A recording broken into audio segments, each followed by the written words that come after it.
Yan mga ka-idol. Sa harap ng ulam mga ka-idol. Pupusit lang mga ka-idol. Yan oh.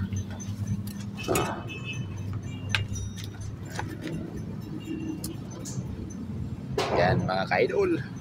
Wala namin pusit. Wag lang kasi pulo itlog at lakimi. Minsan-minsan ulam din tayo ng mga isda-isda lang ba? Panglaman ng muscles. Yan mga ka-idol. Yan malupit mga ka-idol. Luto ng Batanggenyo yan, idol. Idol, lutong Batanggenyo, kedle. Batanggenyo kaga? Luto Batanggenyo. Masarap-sarap le, mayumi-yumi ke. Lutong Batanggenyo, ked. Mamaya na lang guys tayo kakain. Abangan nyo na lang matapos ha. Hingi kayo, sige, bahala kayo dyan.